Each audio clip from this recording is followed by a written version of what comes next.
Hello students of class 12th math बच्चे, जैसे कि आपकी एक्सरसाइज फर्स्ट ए कॉन्टीन्यूटी में है, जिसमें बेटा हम रिलेशंस के ऊपर वर्क कर रहे हैं, जिसमें आपका क्वेश्चन नंबर फर्स्ट है, let z be the set of all integers. मान के चल पड़ो जेड क्या है, सेट है सभी इंटीजर्स का, एंड आर क्या है, रिलेशन है इस जेड के ऊपर बना हुआ। डिफाइंड एज, डिफाइंड क्या है, आर मान के चलो पड़ो रिलेशन किस तरीके का है, A comma B, A and B integer होने चाहिए and A minus B divisible by 5 होना चाहिए। मैंने क्या बोला, जेड क्या है, सेट है किसका, सारे इंटीजर्स का, एंड आर क्या है, रिलेशन है किसके ऊपर बना हुआ, जेड के ऊपर बना हुआ। डिफाइंड एज, डिफाइन इसको हम कैसे करेंगे, R is equal to a comma b such that a b z से बिलोंग करता होना चाहिए and A minus B divisible by 5 होना चाहिए। ठीक है, प्रूव क्या करके बताना है हमने, प्रूव हमने ये करके बताना है कि आर क्या है, एक इक्विवेलेंस रिलेशन है। ये प्रूव करके बताना है हमने कि आर क्या है, एक इक्विवेलेंस रिलेशन है, हमने ये प्रूव करके बताना है। ठीक है, तो देखो बेटा मैं इसको कैसे करवाने वाली हूँ, ज़रा चीज़ों को देखो। सबसे पहले इक्विवेलेंस प्रूव करने के लिए मुझे रिफ्लेक्सिव प्रूव करना पड़ेगा। ठीक है, रिफ्लेक्सिव की अगर आपको प्रॉपर्टी पता है तो सेम एलिमेंट का सेम एलिमेंट के साथ रिलेशन होता है, लेकिन उसके लिए हमें एक एलिमेंट चाहिए, तो मैं इसको लिखूंगी फॉर ए। ए जो है वो क्या होना चाहिए, कहाँ से आने चाहिए, सभी एलिमेंट इंटीजर से, तो ए भी कहाँ से आना चाहिए, इंटीजर से। सच एंड अगर आप देखोगे तो ए माइनस ए जो है, ए माइनस ए वो 0 आता है, और 0 तो हर एक से डिविजिबल होती है ना, एंड 0 इज डिविजिबल बाय, और ये आर में होना चाहिए एलिमेंट, और ए माइनस ए इज इक्वल 0 आ गया तो 0 आर में है।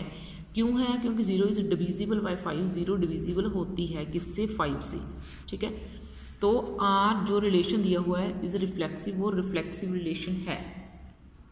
ठीक है, इस तरीके से मैंने जो है इसको रिफ्लेक्सिव रिलेशन प्रूव कर दिया है। ठीक है, सबसे पहले एक एलिमेंट उठाएंगे इंटीजर के सेट में से, फिर ए में से ए यानी कि उस सेम एलिमेंट को माइनस कर देंगे।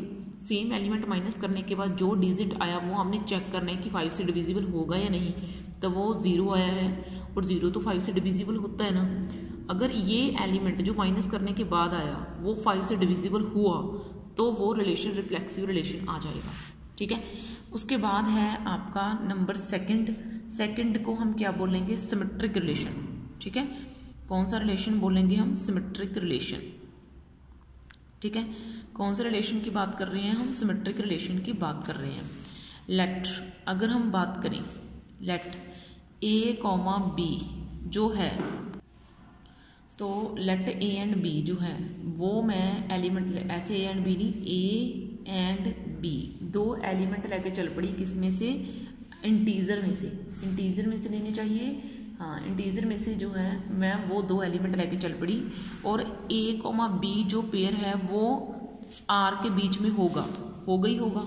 क्यों होगा, क्योंकि सिमेट्रिक में हम यही तो मान के चलते हैं, ए कॉमा बी आर में है वो हमें देगा, और बी कॉमा ए हमने प्रूव करना है कि वो आर में होगा या नहीं होगा।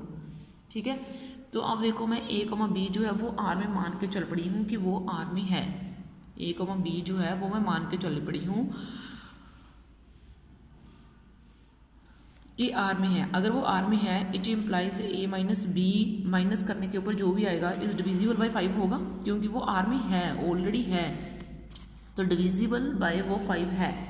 ठीक है ना, डिविजिबल बाय क्या है, वो 5 है, डिविजिबल बाय 5। ठीक है, अगर a माइनस बी डिविजिबल 5 होगा तो b माइनस ए भी तो डिविजिबल बाय 5 होगा ही होगा ना। अब आप बोलोगे कि मैम कैसे, देखो मैं आपको बताती हूँ। मान लो मैंने दो एलिमेंट लेके चल पड़ी, एक में लेके चल पड़ी 10, एक में लेके चल पड़ी 5, दोनों के दोनों क्या है, मान लो इंटीजर्स हैं। अगर मैं 10 माइनस 5 करूँ तो 5 आ रहा है, तो 5 से डिवाइड होता है, लेकिन अगर मैं 5 माइनस 10 करूँ तो -5 होता है, तो -5 भी तो 5 से डिविजिबल होगा ही ना। डिवाइड तो हम -5 भी कर सकते हैं, प्लस के 5 भी कर सकते हैं। उसने ये थोड़ी ना बोला कि पॉजिटिव या नेगेटिव नहीं होने चाहिए, उसने तो ये बोला कि वो बस डिविजिबल बाय 5 होने चाहिए। ठीक है, तो इसलिए मैं क्या बोल सकती हूँ, देयरफॉर बी कॉमा ए जो है वो आर को बिलोंग करता है, b a comma b R को बिलोंग करता है। ए माइनस बी डिविजिबल बाय 5 है, तो बी माइनस ए भी डिविजिबल बाय 5 होगा। ठीक है, बी कॉमा ए जो है वो किसको बिलोंग करता है, आर को। ठीक है ना, 10 तो इस तरीके से बोल सकती हूँ, 10 आर इज सिमेट्रिक। ठीक है ना। दस आर क्या है, सिमेट्रिक रिलेशन है, ठीक है। दस आर क्या है, सिमेट्रिक रिलेशन है।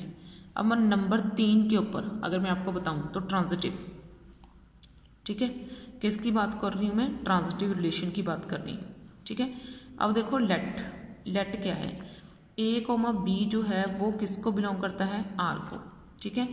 एंड बी कॉमा सी किसको बिलोंग करता है, आर को, ठीक है। ए कॉमा बी आर को बिलोंग करता है, मतलब मैं ये उसने बोला है ट्रांजिटिव की ये प्रॉपर्टी होती है कि ए कॉमा बी आर में पड़ा है, बी कॉमा सी आर में पड़ा है, तो हमने प्रूफ क्या करना है, ए कॉमा सी भी आर में पड़ा है या नहीं, ए कॉमा बी आर में पड़ा है। इट इम्प्लाइज, तो मैं क्या बोल सकती हूँ कि A minus B is divisible by 5 है, ठीक है ना, इज डिविजिबल बाय 5 है।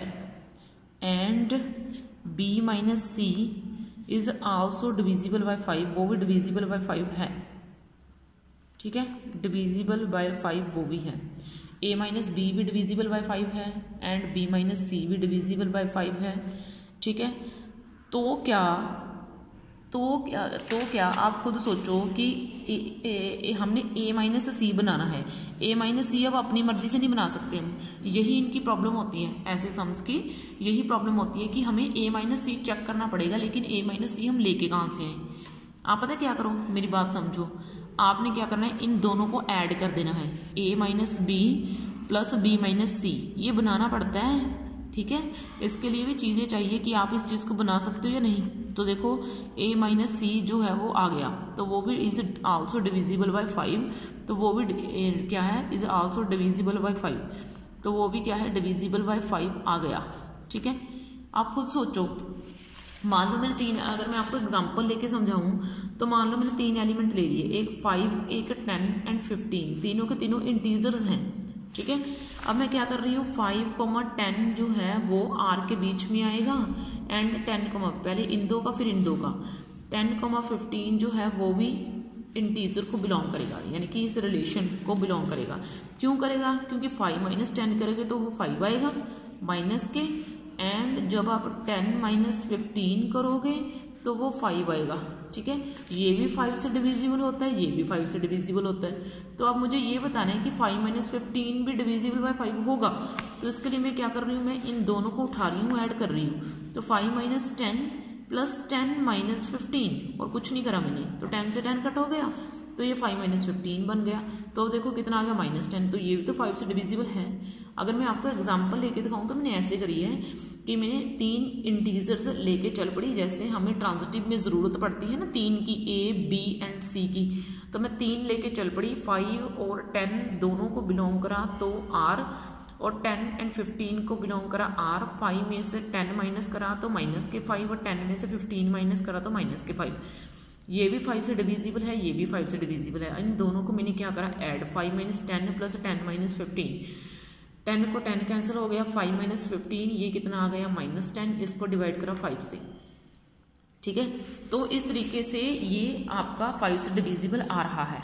तो जैसे मैंने यहाँ पे भी ये बनाया कि a minus B divisible by 5 है, b minus c divisible by 5 है, तो मैंने a माइनस सी बनाना था, तो a माइनस सी भी डिविजिबल बाय 5 है, ठीक है। a माइनस सी भी क्या है, डिविजिबल बाय 5 है। 10, तो इस तरीके से r इज ट्रांजिटिव, तो r कौन सा रिलेशन हो गया, ट्रांजिटिव रिलेशन हो गया, ठीक है। तो r कौन सा रिलेशन हो गया भाई, मेरा ट्रांजिटिव रिलेशन हो गया, ठीक है। तो इसके साथ ही बेटा मैंने आपको ये वाली एग्जांपल भी डन करवा दी है कि हमने किस तरीके से जो है एक इंटीजर के सेट को प्रूव करके दिखाना है, क्या इक्विवेलेंस। अब ये रिफ्लेक्सिव प्रूफ हो गया, सिमेट्रिक प्रूफ हो गया, ट्रांजिटिव प्रूफ हो गया। अगर ये तीनों की तीनों कंडीशंस को फुलफिल कर जाए तो वो रिलेशन आपका क्या हो जाएगा, इक्विवेलेंस रिलेशन हो जाएगा। तो ये आपका इक्विवेलेंस रिलेशन बन गया है। ओके देन, थैंक यू बेटा। बाकी नेक्स्ट वीडियो में हम थोड़े से और इंटरेस्टिंग क्वेश्चन 1-2 उठाने वाले हैं, काफ़ी अच्छे हैं। ओके बेटा देन, थैंक यू।